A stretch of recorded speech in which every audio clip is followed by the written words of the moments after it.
하나님의 말씀은 에레미야 51장입니다. 51장 1절에서 4절까지 나누어서 오늘 10절까지 하겠습니다. 먼저 1절에서 4절입니다.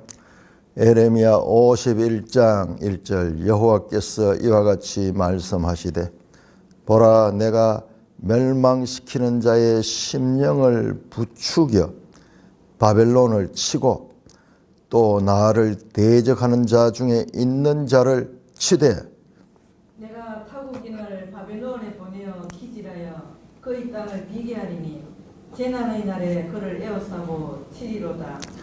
활을 당기는 자를 향하여 갑옷을 입고 일어선 자를 향하여 쏘는 자는 그의 활을 당길 것이라. 그의 장정들을 불쌍히 여기지 말며 그의 군대를 전멸시켜라. 무리가 갈대아 사람의 땅에서 죽임을 당하여 엎드러질 것이요 관통상을 당한 자가 거리에 있으리라. 하나님 아버지 은혜를 감사합니다. 오늘 에레미야 51장 통해서 말씀하시는 하나님의 말씀을 잘 듣고 깨닫게 하여 주시옵소서. 예수님 이름으로 기도드리옵나이다. 아멘. 자, 우리는 50장 46절 50장이 무려 46절이 됩니다. 보통 장으로 치면 한 2장 정도예요. 그 내용이 2장에 해당되는 이 긴 내용이 바벨론의 멸망에 대해서 지금 말씀하고 있고 51장도 마찬가지예요. 동일하게 바벨론의 멸망에 대해서 앞으로도 지금 며칠 동안 해야 돼요. 며칠 동안. 이렇게 길게 바벨론의 멸망이라는 동일한 주제를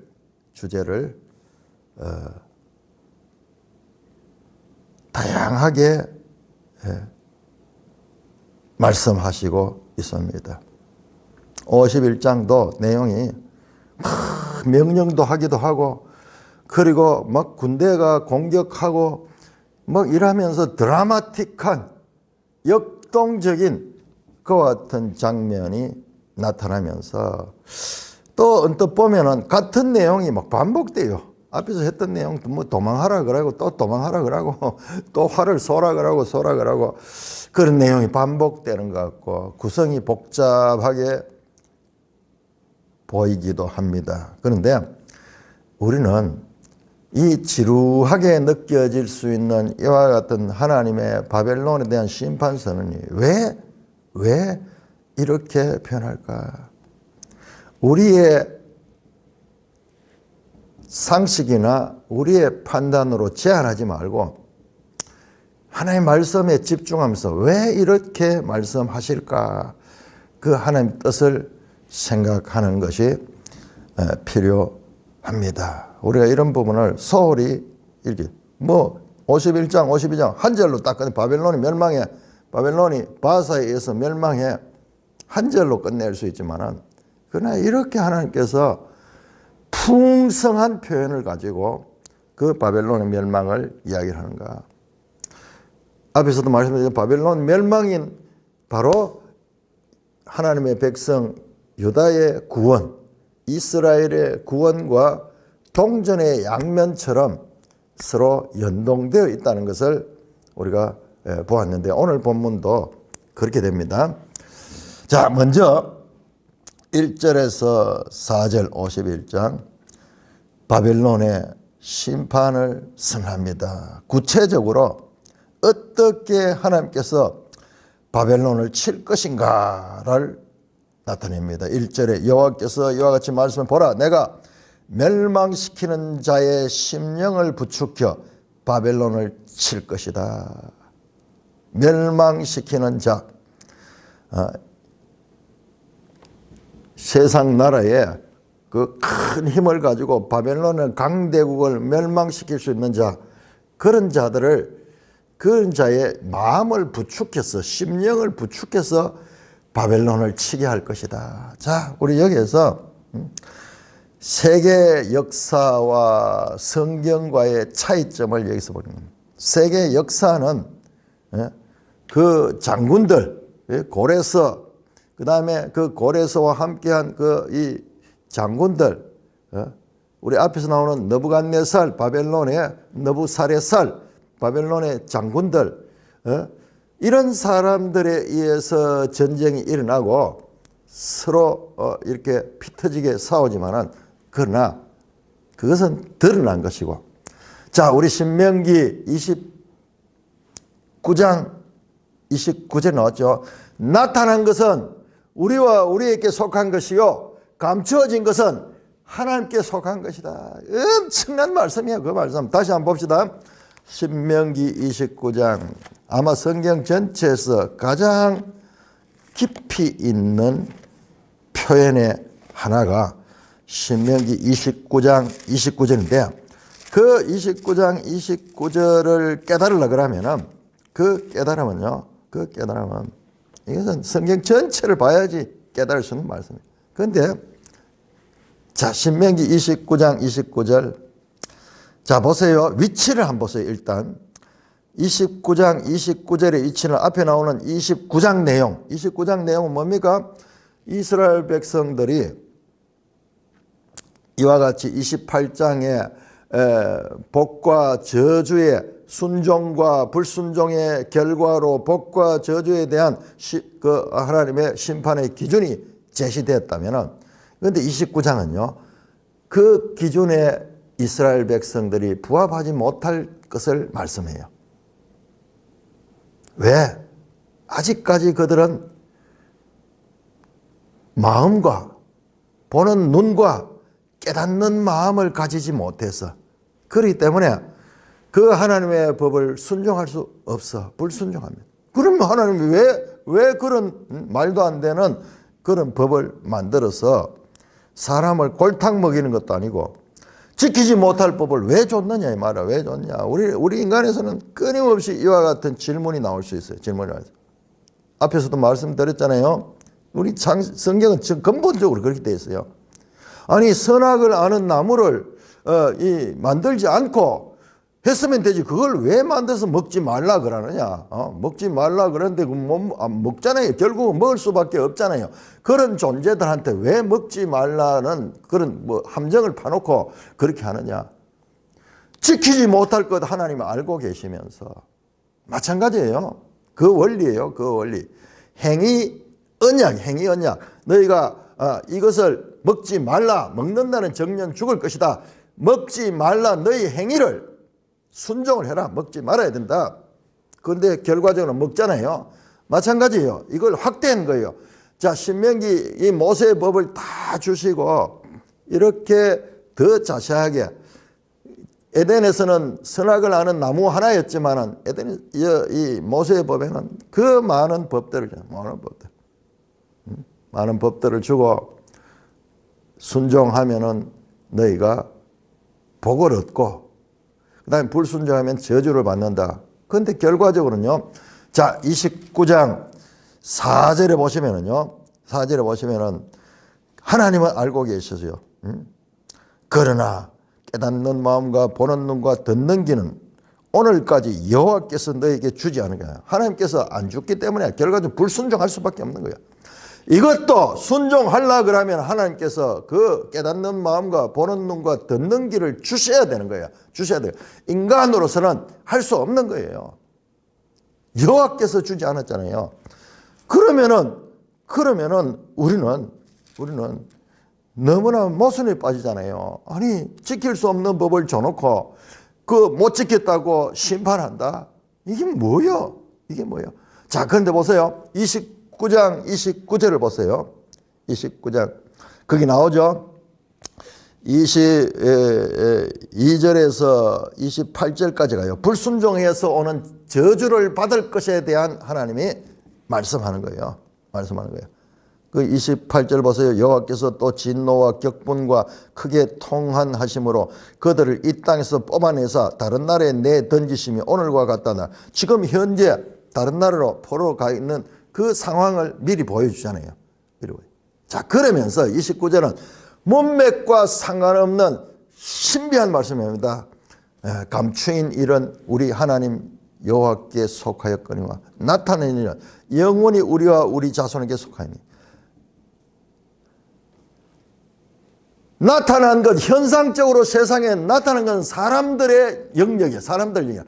그러나 그 사람들의 영역에 감추어진 그 배후는, 현상은 사람들이고 그 다음에 그 배후의 원인은 하나님이 주관하는, 궁극적 원인자는 하나님이시는 거예요.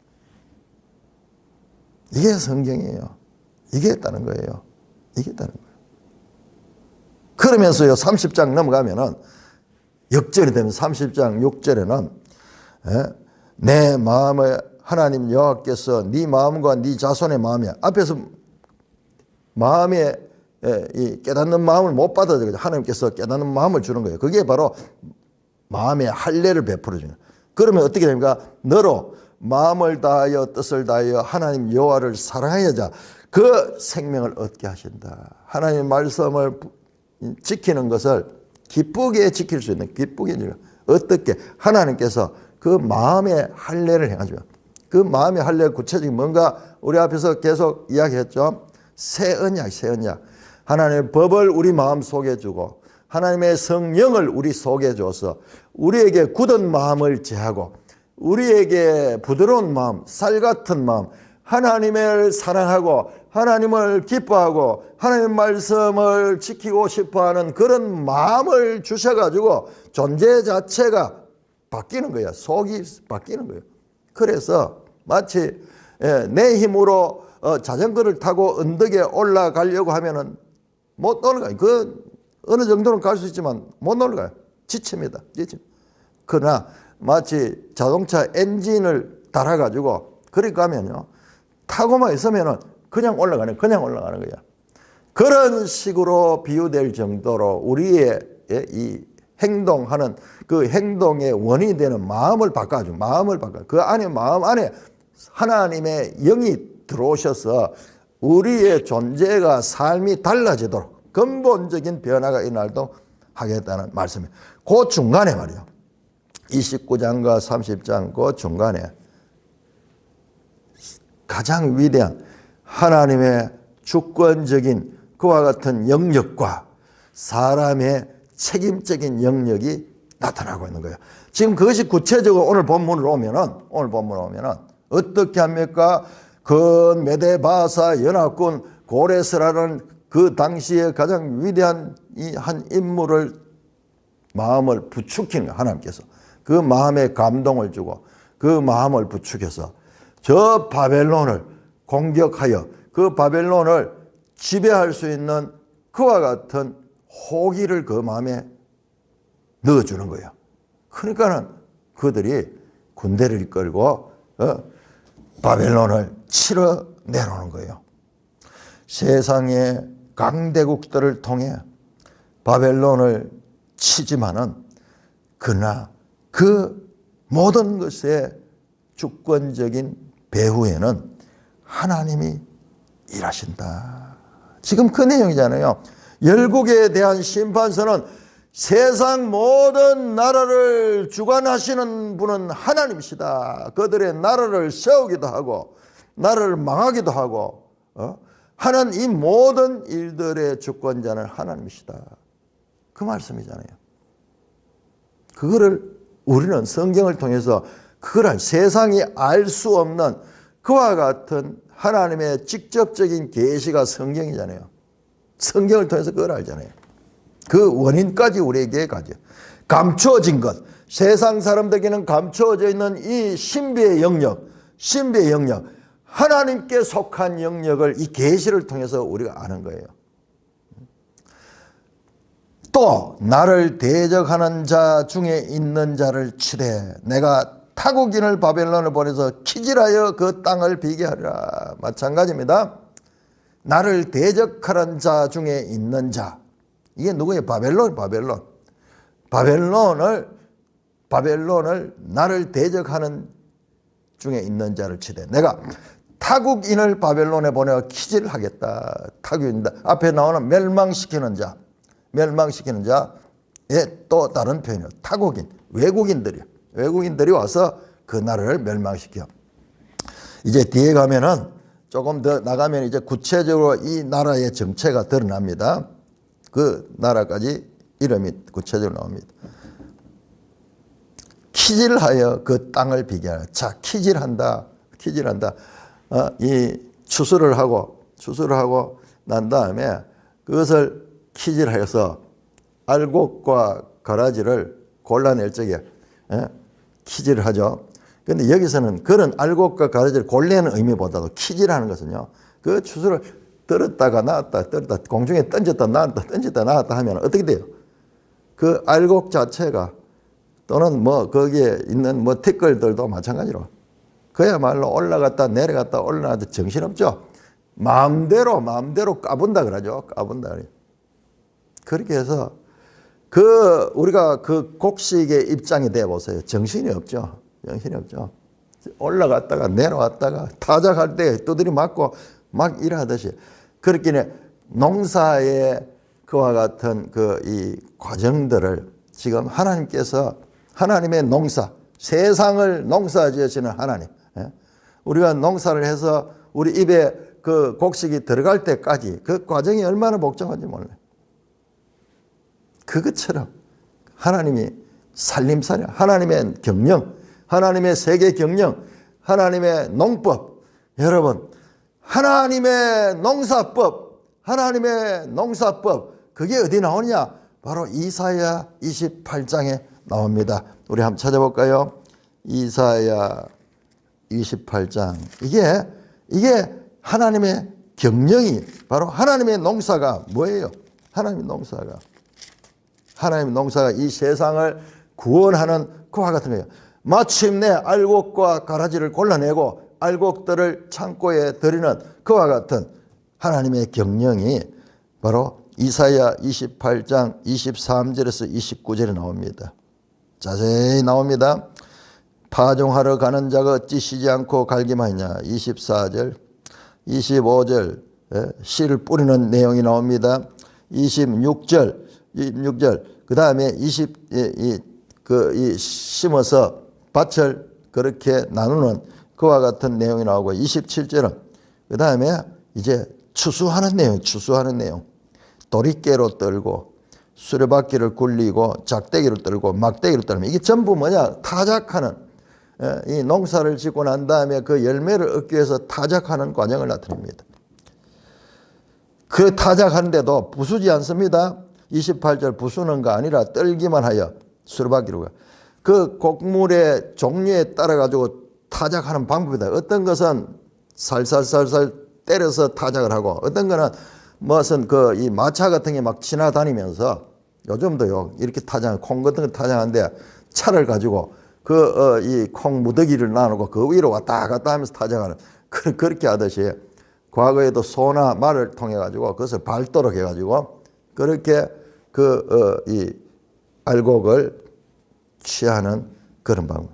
자, 그런 다음에 보세요. 29절 이도 만군의 여호와께로 난 것이라 그의 경영은 기묘하며 지혜는 거예요. 하나님의 경영, 하나님의 지혜, 이게 농사, 우리가 농사 짓는 이런 과정들도 전부 하나님의 지혜에서 나온 거예요. 하나님께서 만드신 것이요. 그런 얘기예요. 그러니까는 하나님이 농사하는 이야기야. 지금 하나님 세상 세계 경영, 하나님이 이 세상을 경영하는 것이 우리 인간이 농사를 할 때 하는 방법과 같은 거예요. 자, 그래서 다시 본문으로 돌아옵니다. 타국인을 바벨론에 보내 키질하여 그의 땅을 비게 하리니 그 땅을 완전히 이제 추수 다 해뿌리고 추수하고 난 뒤에 밭에 가면 텅 비잖아요. 그 바벨론 땅을 그림으로 우리에게 보이잖아요. 그림으로. 오늘날 우리는 너무나 이 도시화된 생활을 많이 하면서 이런 기록이 좀 마음에 와닿지 않아요. 이게 무슨 말인지 잘 몰라요. 그러나 우리보다도 조금 앞선 세대, 우리나라에 1960년대 이전까지만 해도요. 전부 이걸 보면은 다 난 놓고 기억자도 모른다 하는 비유가 있을 정도로 난 놓고 기억자면 그만큼 기억자라는 이 글자와 그 낫이 우리 생활의 가장 일상적인 거예요. 늘 낫은 우리 손에 들려 있는 거예요. 농사를 지으러 가면 늘 낫은 등에 꽂고 뒤에 이 허리에 꽂고 다니면서 순간순간 이렇게 배줘야 되거든요. 그렇듯이 모든 것이 농사의 과정의 비유가 가장 피부에 와닿는 거예요. 인류는 지금까지 다 그래서 그런데 우리 세대에 와서 지금 도시화되고 이렇게 현대화되면서 이런 일들이 오히려 낯설어졌지. 지금까지 인류는요 이런 말들로 이렇게 표현해 놓은 내용을 보면 너무 친숙한 거야. 그러니까 세계 만민들이 다 이 그림 언어를 통해 가지고 이렇게 묘사하게 돼. 이 말씀이 하나도 어렵지 않게 깨달아진대.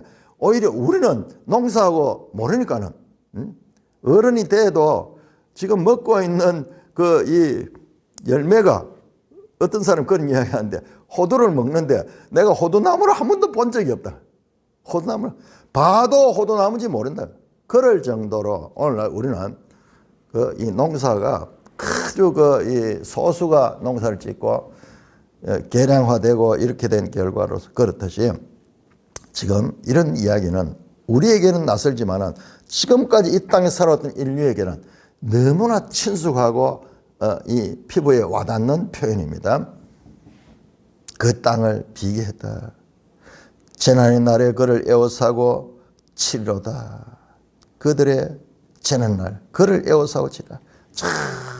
타국인 강한 군대가 와서 바벨론을 공격하는 모습을 다시 말씀합니다. 앞에서도 여러 번 나왔죠. 동일합니다.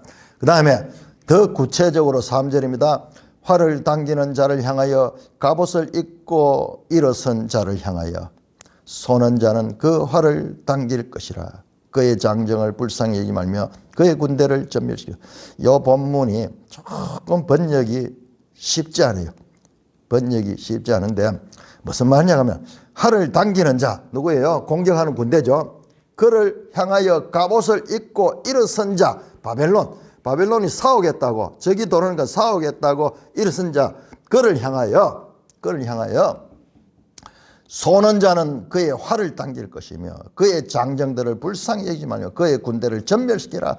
대항하는 바벨론의 장정들 대항하는 바벨론 군대를 완전히 전멸시키라고 명령하고 있습니다.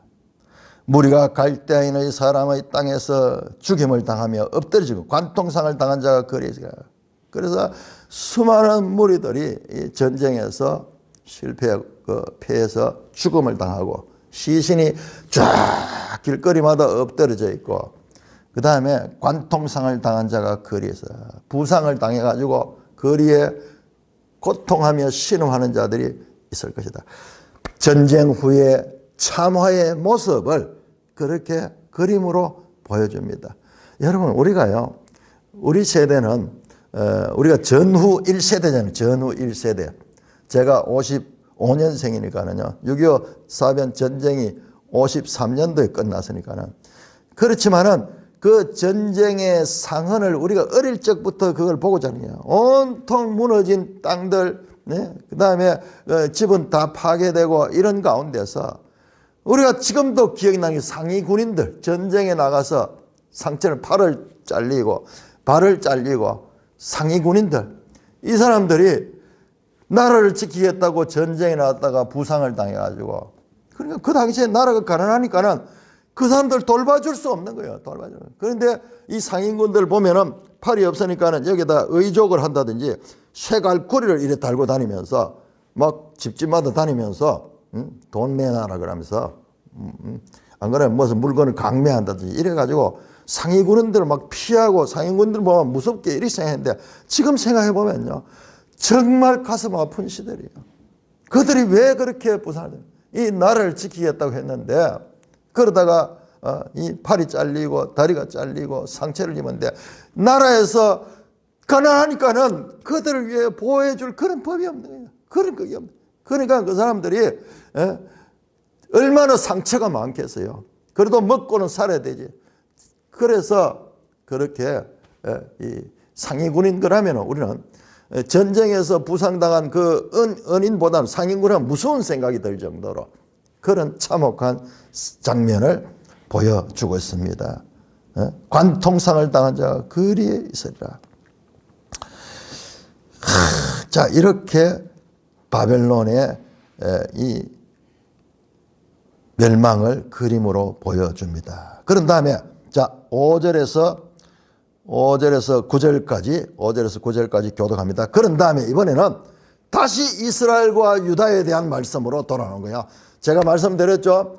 바벨론의 멸망을 다루고 있는 50장, 51장은 바벨론의 표면적으로는 바벨론의 멸망이지만 그 이면에는 하나님의 백성들의 구원입니다. 자, 교독합니다. 5절부터 이스라엘과 유다가 이스라엘의 거룩하신 이를 거역함으로 죄가가 땅에 가득하나 그의 하나님 만군의 여호와에게 버림받은 호라비는 아니니라. 바벨론 가운데서 도망하여 나와서 각기 생명을 구원하고 그의 죄악으로 말미암아 끊어짐을 보지 말지어다. 이는 여호와의 보복의 때니 그에게 보복하시리라. 바벨론은 여호와의 손에 잡혀 있어 온 세계가 취하게 하는 금잔이라. 뭇 민족이 그 포도주를 마심으로 미쳤도다. 바벨론이 갑자기 넘어져 파멸되니 이로 말미암아 올라 그 상처를 위하여 유황을 구하라. 꼭 나으리로다. 우리가 바벨론을 치료하려 하여도 낫지 아니한즉 버리고 각기 고향으로 돌아가자. 그 화가 하늘에 미쳤고 궁창에 달하였음이로다. 자, 여기에 갑자기 우리가 막 나오고 그 하나님 명령도 나오고 이런 내 표현이요. 딱 뮤지컬 같이 그렇게 나와요. 자, 그런 표현을. 자, 하나님께서 지금 바벨론의 멸망을 표현하는 하나님의 수사적인 표현도 우리가 주의 깊게 봐야 돼요. 그래서 우리가 성경을 익숙하게 그 성경에 계시하시는 하나님을 우리가 익숙하게 이렇게 우리가 이 말씀들을 통해서 알아야 돼요. 하나님은 어떻게 하나님의 뜻을 표현하신가를 알아야 돼요. 자, 이스라엘과 유다는 앞에서는 1절에서 이 4절까지는 바벨론의 멸망의 장면을 묘사했고 다시 이번에는 이스라엘과 유다의 하나님의 시선이 돌아옵니다. 이스라엘과 유다가 이스라엘의 거룩하신 이를 거역하심으로 죄가와 땅이 가득하니 죄가 땅에 가득하나 그의 하나님 만군의 이야기에 버림받은 호라비는 아니다. 무슨 말이에요? 이스라엘이 그들의 죄 때문에 하나님께 심판을 받았지만은 그렇지만 하나님께서 그들을 아주 버리지는 않았다는 거야. 버림받은 호라비는 아니니라. 참 표현도 기가 막히죠. 버림받은 호라비. 가족도 없이 그냥 호라비가 돼가지고 버림받아가지고 그래 있는 처량한 모습. 여자가 혼자 살면은 그래도 좀 이렇게 깨끗하게 살고 뭐 이렇게 정돈해가 사는데 호라비가 살면은 그야말로 냄새도 나고 그야말로 형편없어. 제일 불쌍한 모습이야. 자, 하나님께서 우리 인간으로 의인화된 그와 같은 표현을 기가 막히게 사용하십니다. 버림받은 호라비. 버림받은 호라비가 이 말은 아주 버리지 아니했다는 의미입니다. 여러분, 이게 여기서만 나온 게 아니에요. 하나님께서 이미 모세의 법에서 시내산 언약에서 이미 말씀한 거예요. 자, 우리 한번 볼까요? 레위기 26장과 신명기 28장은 하나님의 말씀에 순종했을 적에 받는 복과 불순종해서 받는 저주에 대한 말씀이 나오는 거죠. 상벌조항.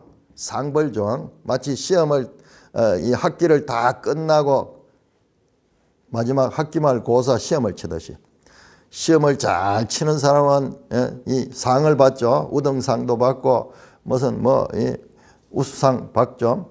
그러나 성적이 나쁜 사람들은 이 심지어는 유급하기도 하고 그렇죠. 자, 신명기 26장의 내용들이, 레위기 26장이 전부 이 이스라엘 백성의 순종과 불순인데, 여기도 압도적으로 불순종해서 받게 될 심판, 받게 될 징계가 많이 기록이 됩니다. 그런데 하나님께서요, 그런 심판 가운데, 진노 가운데서도 하나님의 자비가 나타나는 44절입니다.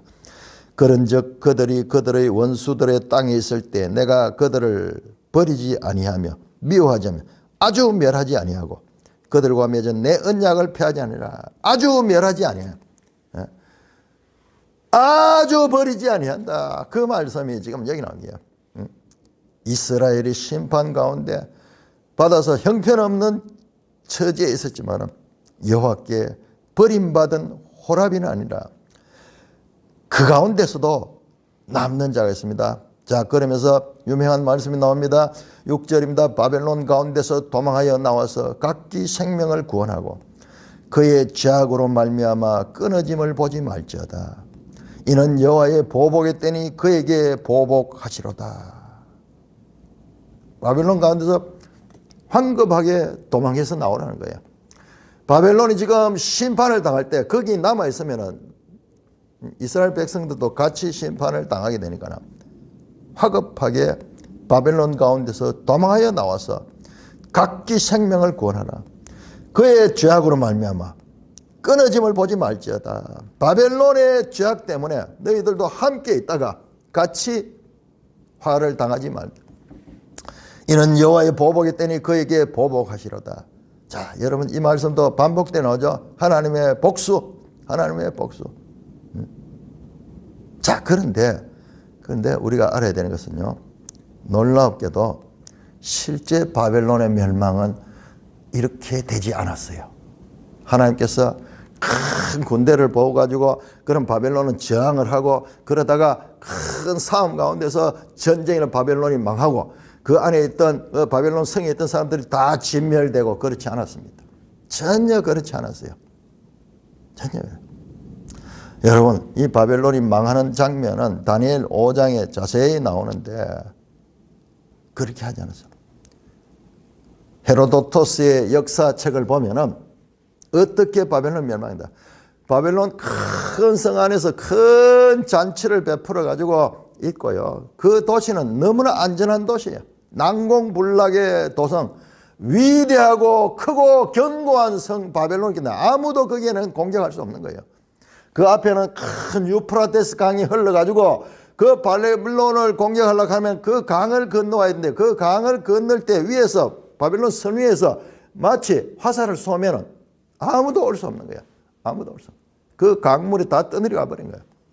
그러니까 이 바벨론 성은 세상에 가장 안전한 곳이고 가장 큰 성이고 견고한 그 성이 얼마나 견고한지요.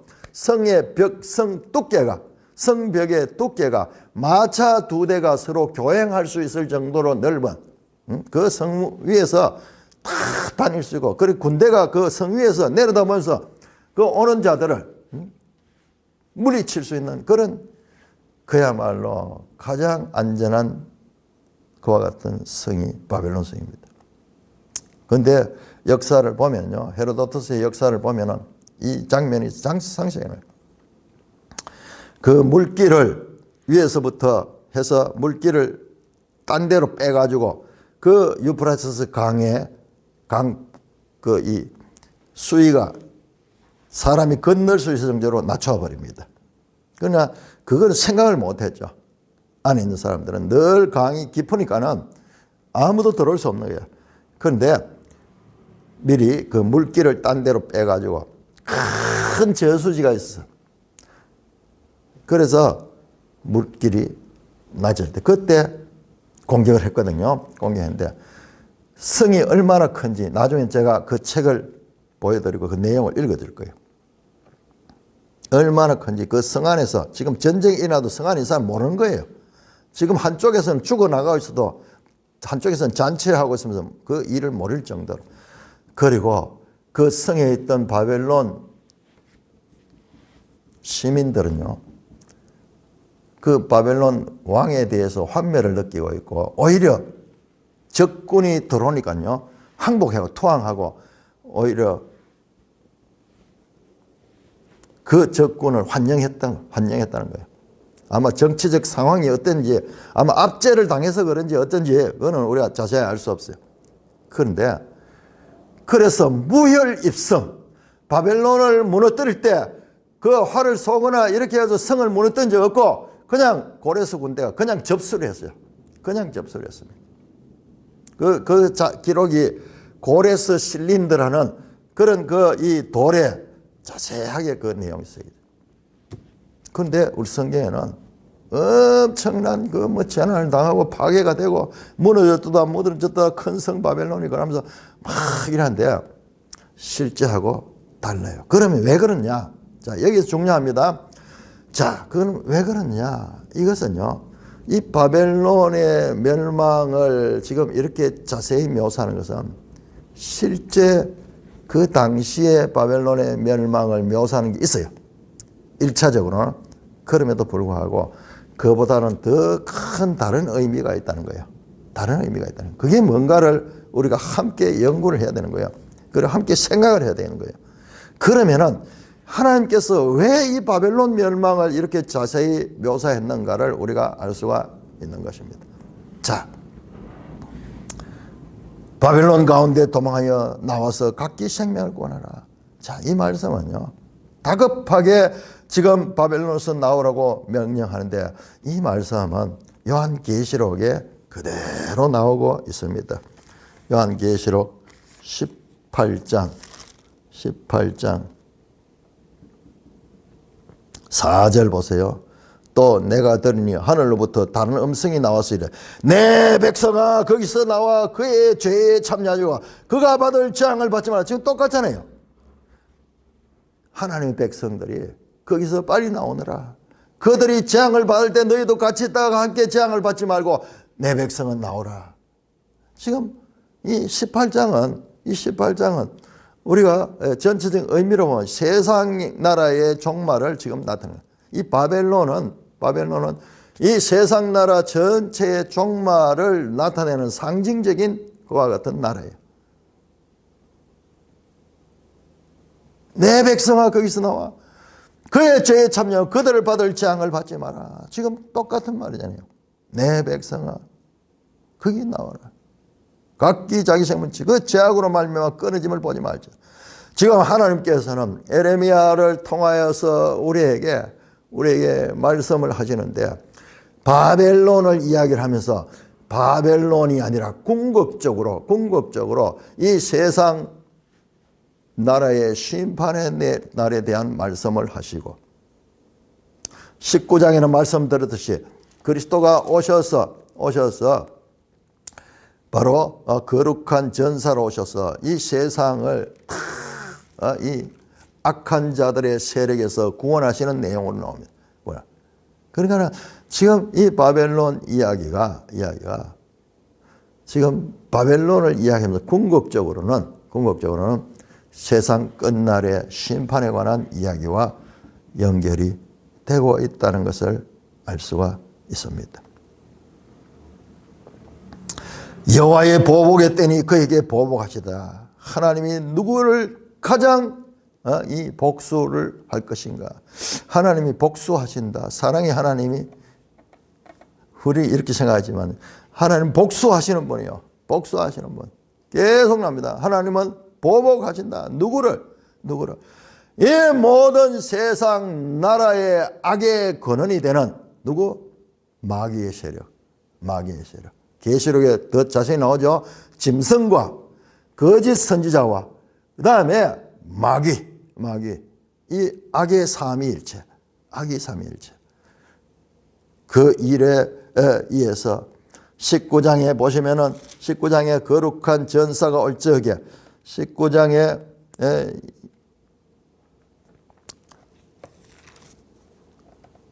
19장 20절은 짐승이 잡히고 그 앞에 표적을 하는 거짓 선지자도 잡혔어. 그들이 산채로 유황불 붙는 못에 던져집니다.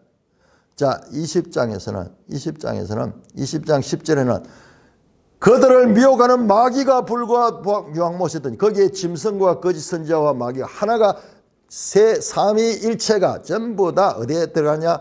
유황불 타는 그 불못에 던져지는, 그래야 세세토록 밤낮 괴로움을 받는 악의 세력이 더 이상 이 세상에 관여하지 못하는, 하나님 복수의 하나님이요, 복수의 하나님. 그러나 우리처럼 눈앞에 보이는 그와 같은 관계가 아니라 근원적으로 영적인 이와 같은 세상의 마귀의 세력들을 반드시 멸하신 분이야. 마음이 좋아가지고 그냥 용서해 주는 분 아니야. 용서해 주는 분 아니야. 용서하라고 가르치고 사랑하라고 가르친 분이지만은, 그러나 하나님은 악의 근원은 철저하게 복수하시고 전멸시키시는 하나님이시라는 것을 놓치지 말아야 해요. 그게 바로 창세기 3장 15절에 여자의 후손이 뱀의 머리를 상하게 하리라는 그 말씀인 것입니다. 그 말씀인 것입니다. 여러분, 하나님을 알 때 제대로 알아야 돼요. 하나님을 그냥 우리 기분에 따라 가지고 사랑의 하나님, 좋으신 하나님, 그런 식으로 알아서는 안 돼요. 하나님은 사랑의 하나님이고 구원의 하나님이지만은, 그러나 악의 원인자는 철저하게 복수하시고 그를 진멸하시는 분이야. 그때야 비로소 새하늘 새 땅이 오고 비로소 하나님 나라가 완성이 되기 때문에 그 백성들을 구원하시고 이 나라는 다시는 죽음이 없는 나라고, 다시는 죄가 없고, 다시는 슬픔이 없는, 이 모든 것들이 알고 보면은 영적인 세력들이 이 세상의 공중 권세를 잡은 이 세력들이 이 땅에서 일함으로 말미암아 생겨난 불행들이야. 그 불행들. 그 원인을 완전히 제거하시는 이야기가 바로 성경의 큰 드라마의 이 끝부분이에요. 끝부분. 그리고 예수님이 재림하시는 거예요. 자, 철저하게 복수를 합니다. 그래서 이 계시록도 마지막 부분에 바벨론이 멸망하는, 철저하게 복수합니다. 진멸하고요. 조금도 남겨두지 말아야 돼요. 왜? 여기에서 조금이라도 남겨주고 다시 살아나면요, 이 세상은 다시 죄로 탁해지는 거예요. 그러니까 새하늘 새 땅이 올 때는 다시는 이 마귀와 그 세력들의 자치가 없어져야 되는 거예요. 그게 있으면은 이 새하늘 새 땅도 오염이 되는 거예요. 그러니까는 다시는 저주가 없으며, 다시는 사망이 없으며, 다시는 슬픔이나 애통하는 것이 없는 것이 계시록 21장이에요. 21장. 그 말은 뭐냐? 이 모든 이 슬픔과 사망의 원인이었던 이 세력들, 마귀와 그 집행하는 그 영적인 세력들, 악의 삼위일체가 다 소멸되고 이 땅에서는 완전히 제거되는 그 시대가 바로 새하늘 새 땅인 것입니다. 자, 그래서 철저하게 복수를 할 것이다. 여기서 바벨론을 복수하는 이 하나님은 궁극적으로는 바벨론이 아니라 이와 같은 마귀의 세력들을 가리키고 있다는 것을 우리는 신약을 통해서, 계시록을 통해서 연결해서 볼 수가 있습니다. 그러니까는 이 선지자들의 예언은요, 이 선지자들이 여기에서 보고 있지만은, 선지자가 눈으로 이렇게 보지만은, 이 눈앞에 있는 것을 보지만은요, 그래도 궁극적으로는 이것은 이 뒤에 있는 것까지 동시에, 그러니까 원근법적 그와 같은 퍼스펙티브 눈앞에 있는 것을 이야기를 하면서도, 그러니까 선지자 자신도 몰라요. 자신은 지금 눈앞에 있는 이야기를 하는데, 그런데 궁극적으로는 이것은 저 뒤에 있는 그와 같은 것까지로 연결이 됩니다. 그래서 신약과 구약의 연속성을 우리가 봐야 돼요. 단절되지 않고 연속되되 그러나 차이가 있어. 차이가 있어. 질적인 차이가 있어. 그리고 궁극적으로는 발전적으로 하나님의 뜻을 이루는 것으로 나타나고 있습니다. 자, 그러면서 바벨론을 정의합니다. 바벨론은 누구냐? 7절입니다. 바벨론은 여호와의 손에 잡혀 있다. 바벨론은 여호와의 손이야. 하나님이 쓰는 도구야, 바벨론은. 그런데 바벨론은 누구냐? 온 세계가 취하게 하는 금잔이라. 뭇 민족이 그 포도주를 마심으로 미쳤도다. 자, 보세요. 이 바벨론은 그냥 바벨론이 아니에요. 그냥 이 BC 539년에 일어났던 그 바벨론이 아니에요. 그 바벨론은 궁극적으로 뭐냐? 이 바벨론은 하나님의 손에 잡혀 있어 온 세계가 취하게 하는 금잔이라. 온 세상이 바벨론의 술을 마시고 취하는 거예요. 바벨론 하나가 끝이 아니라 바벨론은 온 세계에 그 영향력을 끼치며 그 취하게 하는 금잔이야, 금잔. 뭇 민족이 그 포도주를 마심으로 미쳤도다. 바벨론의 사상이 온 세상 나라에 다 퍼져다 가지고 그 바벨론 사상으로 미쳐버린 거예요. 미쳐버린 거야. 이게 뭐냐? 이게 우리 사람은 하나님의 형상과 모양을 따라 지어진 가장 위대한 하나님의 작품이고, 아담은 하나님의 대리자로서, 대리 통치자로서 온 세상을 다스리려고 했는데, 그런데 이 바벨론 사상이 들어가지고 어떻게 되냐? 우상들을 신으로 섬기고 그렇게 하면서 온 세상이 인본주의 바벨론 사상으로 물들게 만들었던 거예요. 이 바벨론은 지금 한 나라 바벨론이 아니에요. 지금 이 바벨론은 인본주의 모든 우상 숭배하는 세상 나라에 그와 같은 사상들을 통치하는 거예요. 그래서 온 세상이 다 바벨론 사상에 물들어 있다. 취해 있다. 자, 이것도 계시록에 탁 나오는 이야기입니다. 자, 우리 계시록 14장, 요한계시록 14장입니다. 요한계시록 14장 18절.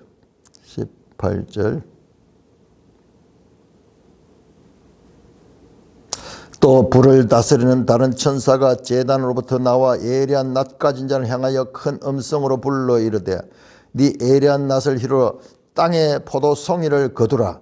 그 포도가 익었느니라 하더라.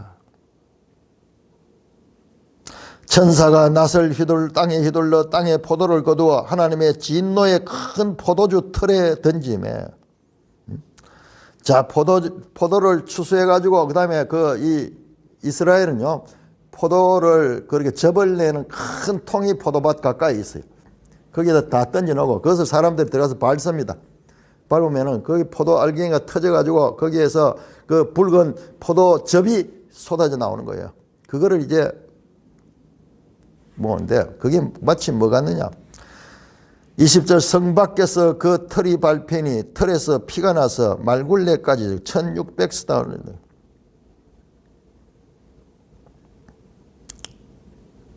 마치 포도주가 나오듯이 쫙 나오는 장면이 나타나고 있습니다.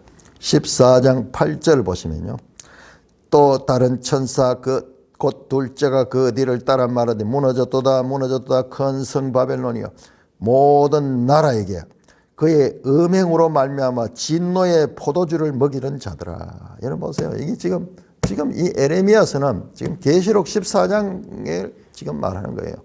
그러니까 에레미야는 눈앞에 있는 539년의 바벨론의 멸망을 이야기하고 있지만 하나님은 그 에레미야를 통해서 세상 끝날에 있을 이와 같은 세상에 하나님을 대적하는 모든 인본주의 세력의 멸망, 오늘날 곳곳의 세계 정치계에서 전부 인본주의 사상이 얼마나 넘쳐나오지 말이야.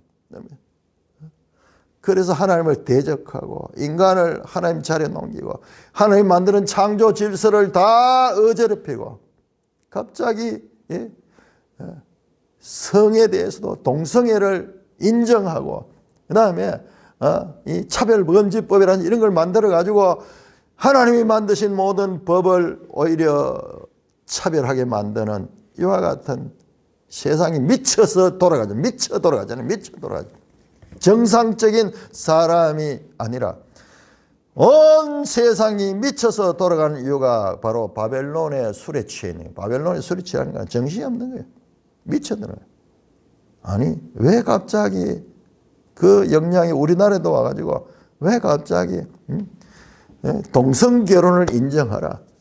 그리고 무슨 퀴어 축제니 이러면서 동성애를 지금 이와 같이 인구가 급격하게 줄어가는 이와 같은 이 나라에서 그런 주의 사상들이 일어나면서 그것이 또한 정책적인 지지를 받으면서 일어나거든. 이건 미쳤다고밖에 표현할 수 없는 일이야. 미쳤다고 표현할 수 없는 일이야. 소수자 보호라는 그와 같은 명분을 내세우고 실제는 세상이 미쳐 돌아가는 거예요. 바벨론이 갑자기 넘어져 파멸되리니 계시록 18장을 보십시다. 계시록 18장 8절 바벨론의 멸망이 똑같은 8절에 이렇게 나옵니다. 하루 동안에 그 재앙들이 이르니 곧 사망과 애통함과 흉년이라 그가 또한 불에 사라지라. 이 바벨론 세력 이 음녀 바벨론이 불에 사라지는 거예요. 지금 그 말씀이에요. 그 말씀. 그러니까 보세요. 이걸 이해 못하면 안 돼요. 원근법적으로 눈앞에 보이는 그 일을 예언하면서 동시에 세상 끝날에 일어날 일을 동시에 지금 양면을 이야기하는 거예요. 양면을 이야기. 그러니까 우리가 그냥 일반적인 이해로서는 이해할 수 없는 거죠. 이 양면을 봐야 돼요. 구약과 신약의 연속성 가운데서 궁극적으로 지금 바벨론의 멸망을 에레미야서에 이렇게 자세히 하는 것은 바로 세상 나라의 끝과 연관이 되어 있다. 갑자기 넘어져 파멸됐다. 10절 보세요. 계시록 18장 10절 그 고통이 무서워 멀리 서서 이르되 사람들이 바벨론이 망할 때 그걸 보고 막 이 화이토다 큰 성 견고한 성 바벨론이여 한 시간에 내 심판이 이르렀다. 급격하게 갑자기 그렇게 망했습니다. 실제로 이 539년 고레스에서 바벨론이 멸망할 때도요. 그날 밤에 성경은 다니엘서 5장 30절은 그날 밤에 벨사살이 죽습니다. 죽고 이 메대가 이 바벨론을 접수합니다. 갑자기 파멸되니 이로 말미암아 울라 그 상처를 위하여 유황을 고라 혹 나으리라. 이 바벨론의 넘어짐을 통해 가지고 울라고 말씀합니다. 계시록 18장 9절 볼까요? 18장 9절 그와 함께 음행하고 사치하던 땅의 왕들이 그가 불타는 연기를 보고 위하여 울고 가슴을 치며 그의 고통을 무수하며 멀리 서서 있대. 화이또다 큰 성 견고한 성 바벨론이여 한 시간에 내 심판이 이르간 11절 땅의 상인들이 그를 위하여 울고 애통하는 것이 다시는 그의 상품을 샀냐. 이 바벨론의 파멸을 슬퍼하는 장면이 나옵니다. 19절 더 볼까요? 19절 티끌을 자기 머리에 뿌리며 울며 애통하여 외쳐 이르되 화이또다 이 큰 성이여 너희 보배로운 상품으로 치며 한 시간에 망하였도다. 자, 그러니까는 지금 우리는 계속 확인할 수 있는 이 에레미야 51장은 지금 이 계시록 18장을 17장 18장과 직접 연결돼요. 이 표현 자체가 그대로 같습니다. 자, 울으라 그 상처를 위하여 울라 유향을 구하라 혹 나으리라. 이 무슨 말이에요? 유향은 약이에요. 약. 46장 11절은 나왔어요. 46장 11 유향은 자, 심한 중병에 걸렸어요. 그래서 약을 써서 그러면 혹 나을 수 있을까? 약을 쓰라고 하죠. 이 말은요 안 된다는 거예요. 수사적 표현이에요. 유향으로도 나을 수 없다. 9절에 보세요. 9절 우리가 바벨론을 치료하려 해도 낫지 아니한 적 치료가 안 되는 거예요. 불치병인 거예요. 유양을 구하라 그러면 혹 나으리라. 이 말은 치료하라는 말이 아니고 수사적 표현으로서 할 수 없다는 거예요. 약으로 치료할 수 없나. 바벨론의 파멸, 바벨론의 질병은 돌이킬 수 없는 것이다. 우리가 바벨론을 치료하여도 낫지 아니한 적 버리고 각기 고향으로 돌아가자. 그 화가 하늘에 미쳤고 궁창에 닿았다. 자, 요한계시록 18장 5절 보세요. 똑같은 말이에요. 18장 5절. 하나님 말합니다. 그가 준 그대로 그의 죄는 18장 5절입니다. 그의 죄는 하늘에 사무쳤다. 그의 죄는 하늘에 사무쳤다. 하나님은 그의 불의한 일을 기억하니라. 그가 준 그대로 그에게 주고 그 행위대로 갑절을 갚아주고 그가 섞은 잔에도 갑절을 섞어 그에게 주라. 똑같잖아요. 그 화가 하늘에 미쳤다. 궁창에 달했다. 하늘 궁창 같은 의미의 다른 표현이에요.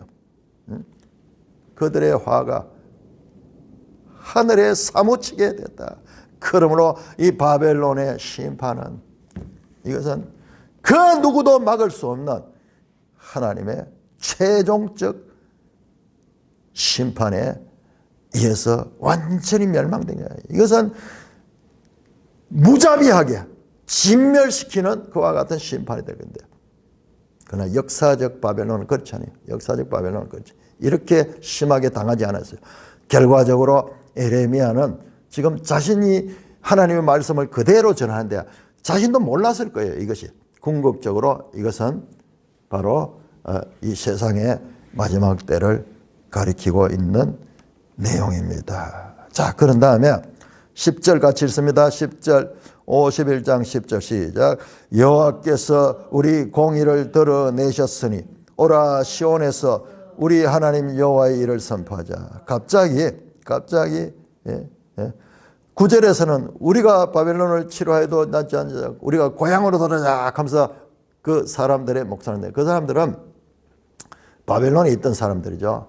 이번에는요, 이번에 10절은 갑자기 소리가 나는데 누구야? 시온으로 돌아온 사람들, 이스라엘의 그 바벨론 땅에서 나온 사람들이 여호와께서 우리의 공의를 드러내셨으니 오라 시온에서 우리 하나님 여호와의 일을 선포하자.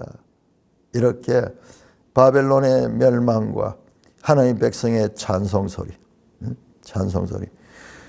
똑같습니다. 이게 요한계시록 18장의 바벨론의 멸망에서 오는 탄식과 애통과 호소하는 소리와 19장의 하늘에서 울리는 찬송, 할렐루야, 하나님을 찬송하고 그 모든 일을 다 하나님께서 이루셨도다 하는 그 찬송, 이와 같이 이 대조가 되는 그런 내용인 것입니다. 바벨론은 누구냐? 여호와의 손에 잡혀 있고 온 세계를 취하게 하던 그와 같은 금잔에, 금잔은 어떻습니까? 화려하잖아요. 있어 보이고 좋아 보이고 그리고 탐스러운, 그렇지만 그 속에 뭐가 들어있는가? 자, 요한계시록 17장에 음녀의 잔이 나옵니다. 음녀의 잔은 17장 4절, 그 여자는 자줏빛과 붉은빛 옷을 입고 금과 보석과 진주로 꾸미고 손에 뭐야? 금잔을 가졌는데 가정한 물건과 그의 음행에 더러운 것들이 가득하더라. 그 속에요, 화려하게 보이지만 그 속에 가정하고 더러운 것들이 가득한 이 바벨론의 금잔, 이거를 온 세상이 마시니까는 다 취해가지고 하나님을 대적하고 그리고 미쳐 돌아가는. 오늘날 세상을 보면은 정말 미쳐 돌아가는. 어찌하여 저 북한 땅에는 그 김씨 왕조가 우리 동포 수천만 명을 저렇게 탄압하면서 살아갈 수가 있습니까? 그리고 이 남한 땅에는 그거를 보고 지적하고 그것에 대해서 바르게 공격하지는 못할 망정 오히려 그거를 추종하는, 그런 세력을 추종하는 듯한 종북 세력들이 이 땅에 얼마나 많이 있는지, 그리고 우리 백성들 가운데서, 우리 국민들 가운데 얼마나 많은 사람들이 그걸 지지하고 있는, 지지를 하거든. 그래서 지금 국회도 보면은 국회도 그렇게 그쪽을 지지하는 사람이 더 많은 이런 그야말로 말도 안 되는 미치지 않으면 행할 수 없는 그런 일들이 눈앞에 있는데 이게 우리나라뿐만 아니에요. 미국도 마찬가지예요. 미국도 저 청교도를 세웠던 그 미국 땅에도 보면은 저 민주당 계통이요. 그게 지금 모든 이와 같은 가치관을 무너뜨리면서 동성애 인정하고 그리고 이 낙태도 인정하고 이런 식으로 이와 같이 미쳐 돌아가는 세상. 상식이 아니라 미쳐 돌아가는 세상이에요. 바이든 대통령이 늙어서 머리 허예 백은이 참 좋아 보이는 사람인데 알고 보니까는요. 그런 사람들이 동성애를 부추기고 인정해주고 그리고 저 미국의 난민들을 마구마구 도록이 해가지고 미국 자체가 지금 정체성을 입어요. 미국이 세계의 도덕적 기준이 되는 그런 기독교적인 사상이 있던 나라인데 물밀듯이 이민들이 들어오고 이런 가운데서 미국 자체가 지금 흔들리고 있는 그렇기 때문에 온 세계가 다 흔들리는 거죠. 다 흔들리는 거죠. 하나님께서 미국이라는 나라를 강대국으로 써가지고 특별히 우리 대한민국 같은 나라는 그 미국과 절대적인 영향을 가지고 미국의 정치체제 그리고 이 나라를 세운 대통령 이승만 대통령 미국에서 공부를 하고 이러면서 세계 공산주의는 안 되고 미국이 가지고 있는 저와 같은 기독교 사상을 바탕으로 한 이 나라를 건국을 했는 거예요. 그래서 지금까지 이 나라가 이렇게 유지한데 이 나라에도 지금 갑자기 이승만은 완전히 이 나쁜 사람을 몰고 오히려 공산 사상을 가진 사람들을 영웅시키는 그런 일들이 지금 현재도 일어나고 있다. 그러니까 이것이 뭐냐? 바로 성경에 나오는 바벨론의 포도주에 취해서 사람들이 미쳐 돌아가는 거예요. 자, 우리 그리스도인들이 이 성경을 통하여 하나님의 뜻을 바르게 알고 이 시대에 우리가 해야 될 역할들을 바르게 해야 되는 것입니다. 찬송가 294장입니다.